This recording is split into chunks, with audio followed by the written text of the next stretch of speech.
A paz do Senhor. Vamos, nesse momento, na nossa sessão Tirando Dúvidas. Veja bem, nesse pequeno estudo, onde nós relatamos algo muito importante. Por exemplo, o corpo físico e o corpo espiritual.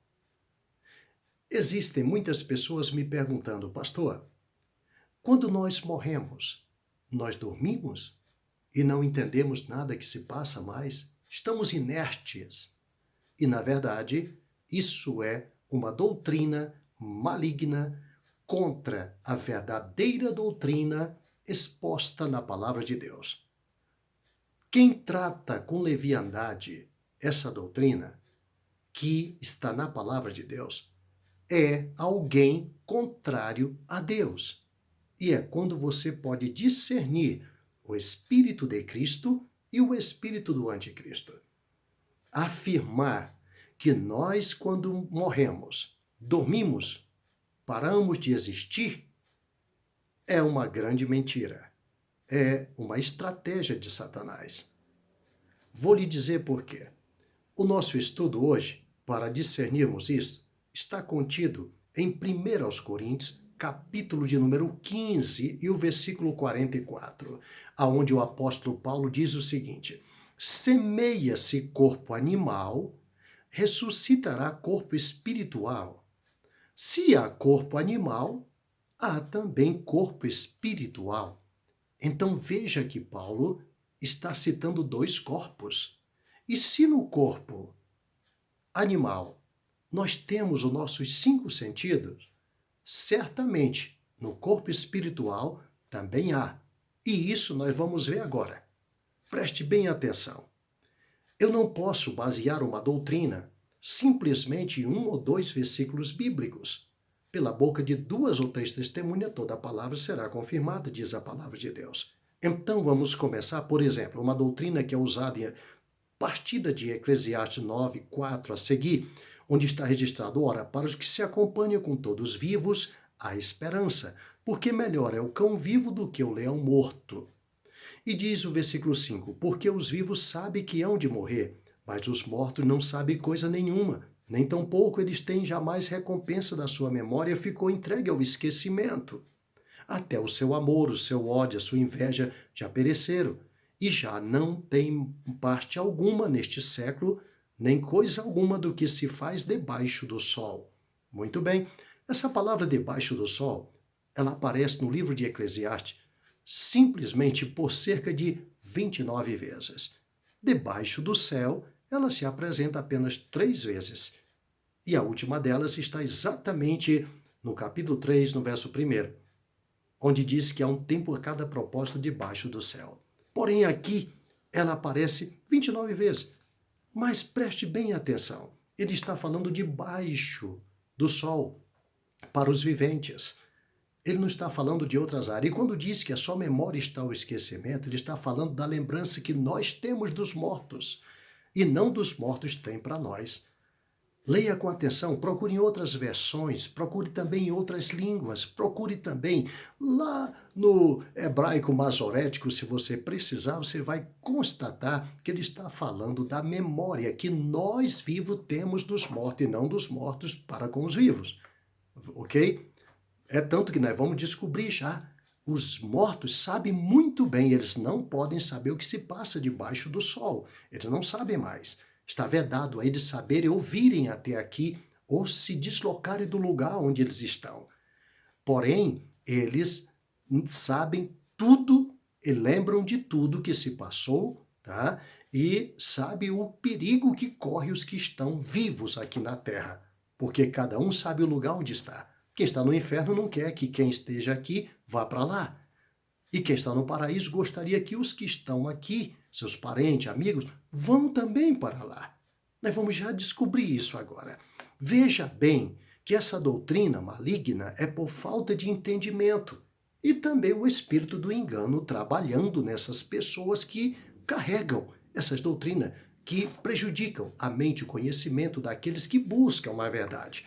Mas não esqueça, se você é um amante da palavra de Deus, busca a verdade, Fique tranquilo, que Jesus deixou o Espírito Santo e disse: o Espírito da verdade que vos guiará em toda a verdade. Se você deseja a verdade, é uma pessoa que tem conhecimento, sede da verdade, você vai encontrá-la, porque o Senhor te revelará pelo seu Espírito Santo. Como fez a mim e a tantos outros, fará também a você, porque Ele te ama. E a vontade do Pai é que nenhum dos pequeninos se perca, disse Jesus. Ele te ama com um carinho especial e está te revelando já aqui a verdade e te revelará muito mais. E conhecereis a verdade, e a verdade vos libertará. Veja que nós podemos encontrar também, para resolvermos o problema, no livro de Apocalipse, no capítulo 6, o verso 9, diz assim: E havendo aberto o quinto selo, vi debaixo do altar as almas dos que foram mortos por amor da palavra de Deus e por amor do testemunho que deram. E clamavam, essas almas falam, clamavam com grande voz, dizendo: Até quando, ó Deus? Até quando, ó verdadeiro e santo dominador? Não julgas e vinga o nosso sangue dos que habitam sobre a terra? Eles falam, eles clamam, eles conversam, eles oram. Então, eles não estão dormindo. Essa doutrina é maligna. O versículo 11 diz: E a cada um foi dada uma comprida veste branca, e foi-lhe dito que repousasse ainda um pouco de tempo, até que também se completasse o número de seus conservos e seus irmãos que haviam de ser mortos como eles foram. E a cada um foi-lhe dado comprida vestes brancas, e foi-lhe dito. Então foi dado vestes para vestir corpos. Claro, e foi-lhe dito. Se foi falado para eles, é porque eles têm faculdades, eles escutam, eles entendem, eles estão ativos, eles têm ouvido para ouvir, eles têm boca para falar. Vamos já descobrir mais coisas ainda, tá? Preste bem atenção. Por exemplo, quando alguém me cita uma doutrina, mesmo bíblica, tirada da mente dele, eu gosto de correr para as palavras de Jesus. Eu vou lhe dizer por quê. Porque Jesus não mente, Jesus não erra, Jesus não falha. Eu gosto de procurar nas palavras dele. Por exemplo, quando Isaías falava de Jesus, disse: o meu servo, no capítulo 53, o meu servo justo, nunca houve engano na sua boca. Jesus nunca mentiu. Jesus nunca criou uma historinha. Pelo contrário, ele disse: as palavras que eu vos tenho dito são espírito e vida. As palavras que saíram da boca de Jesus e saem até hoje são espírito e vida. Não tem engano, não tem mentira, nem historinha.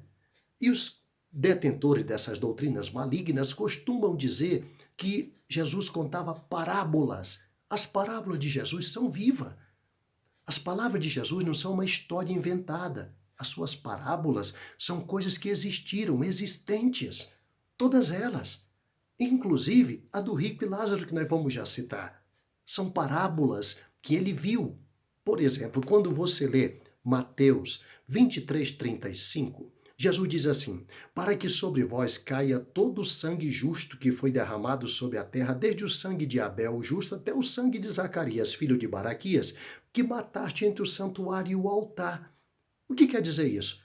Jesus estava delatando algo, dizendo que antes dele descer na terra, ele estava lá diante do altar e viu quando mataram Zacarias, filho de Baraquias.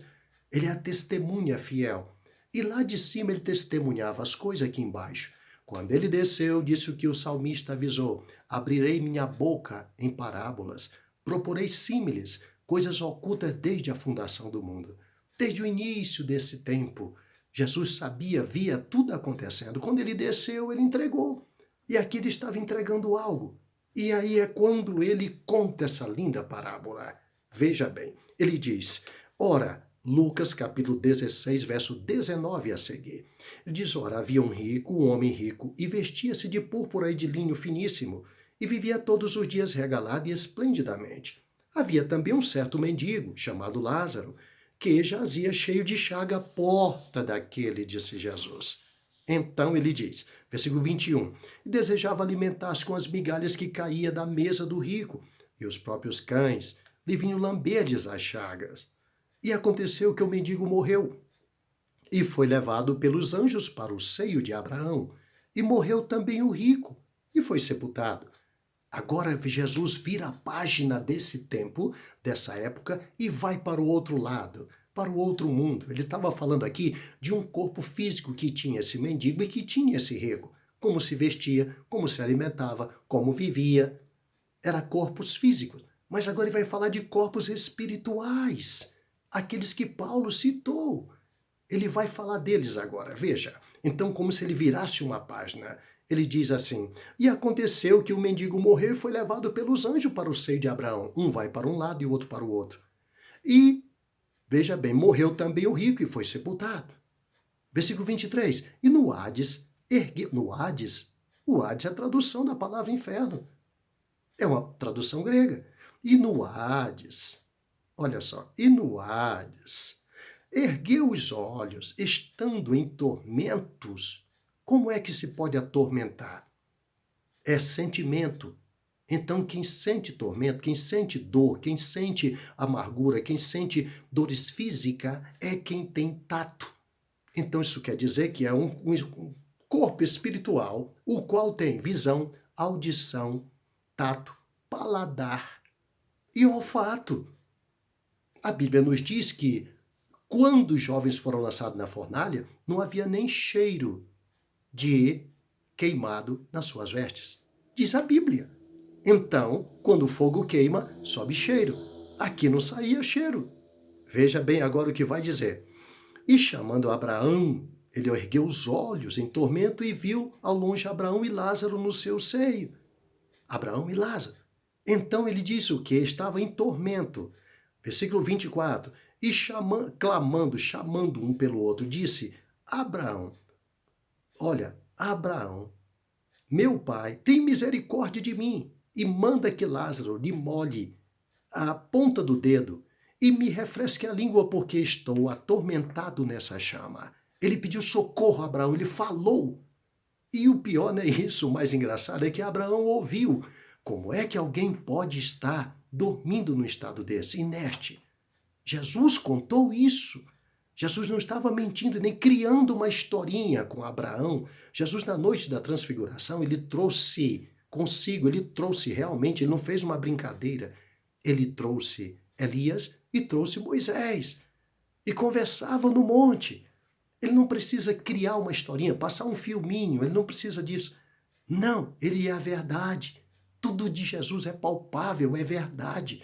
Não é quimera, não é sonho, não é ilusão, não é mentira. Não há mentira em Jesus, ele é a verdade. Então ele grita para Abraão, e Abraão escuta. Abraão escuta. E clamando disse: Abraão, meu pai. E Abraão escuta de lá. Agora veja o que ele diz no versículo 25. Disse, porém, Abraão: Filho, lembra-te de que recebeste os teus bens em vida, e Lázaro somente males. Agora este é consolado e tu atormentado. Recebeste teus bens em vida, filho? Ele respondia e o outro ouvia. E veja que isso aqui era distante um do outro. Não precisava de microfone, porque esse corpo espiritual fala no mundo espiritual. E ele ouvia e respondia. Eles conversavam de um lugar que nem podia passar um para o lado do outro. E veja o que ele diz em seguida. E além disso, versículo 26, está posto um grande abismo entre nós e vós, de sorte que, se eu quisesse passar daqui para vós, não poderia, nem tampouco de lá passar para cá. Eles não podem sair do lugar de onde estão, mas não estão inertes. Eles estão vivos, eles estão entendendo tudo. Viu? E diz ainda, e disse ele: Rogo-te, pois, ó pai, que mandes a casa de meu pai, pois tenho 5 irmãos, para que lhe dê testemunho, a fim de que não venham também para este lugar de tormento. Ele não queria que fossem para lá. Ele se preocupava com isso. A preocupação dele era grande nesse sentido. Pois tenho 5 irmãos. Ele lembrava dos irmãos, ele sentia dor na língua, ele sentia tormenta. Veja, porém Abraão lhe disse: se não houve a Moisés e aos profetas, tampouco acreditarão, ainda que o morto ressuscite. Agora preste atenção. Veja que ele sentia, ele entendia, ele se lembrava. E Abraão respondia.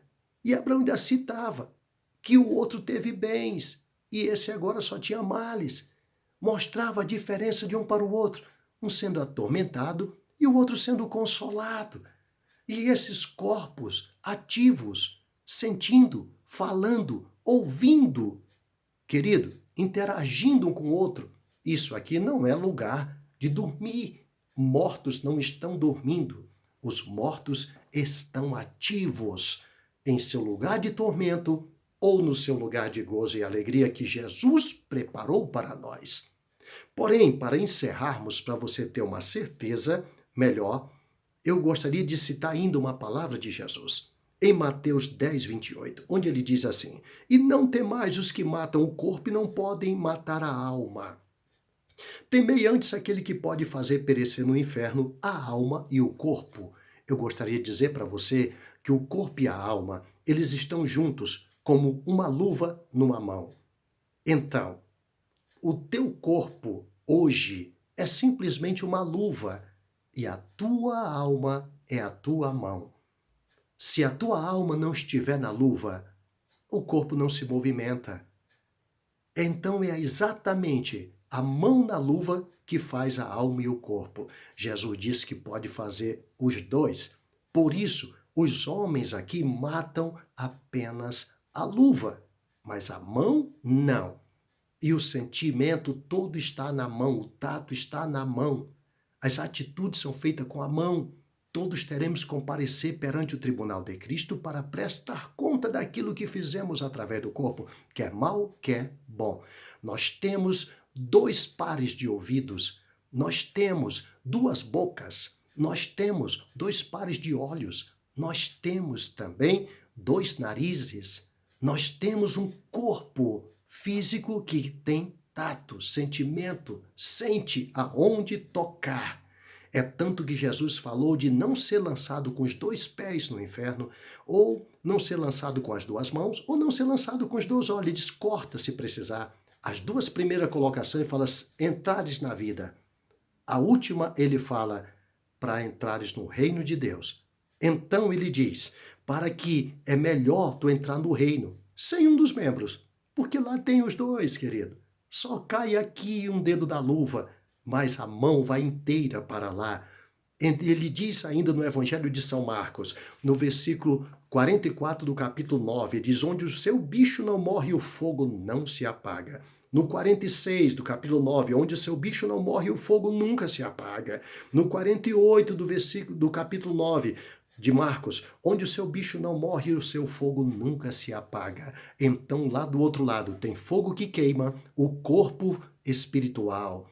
Esse corpo físico que você tem hoje, dentro dele tem um corpo espiritual. E é ele que vai estar diante do trono de Deus. Então, cuidado. Partindo daqui, você não vai dormir em hipótese alguma, de maneira nenhuma, não vai ficar inerte, você vai lembrar de tudo. Você vai reconhecer as pessoas, como os discípulos reconheciam Elias e Moisés, sem nunca ter visto eles, e o reconhecia. Assim nós vamos reconhecer todas as pessoas lá. Abraão, Isaac, Jacó, vamos reconhecer. O rico morreu e Abraão existiu, quem sabe, muito antes dele. Mas ele, olhando, viu Abraão, chamou o nome de Abraão, ele conheceu Abraão e disse, pai Abraão, tem misericórdia de mim. Ele lembra, reconhece lá do outro lado. Se você partir agora e for para o paraíso, se prepare para encontrar com os servos de Deus que estarão lá aguardando você e você não estará dormindo. Você estará se alegrando com os servos do Senhor.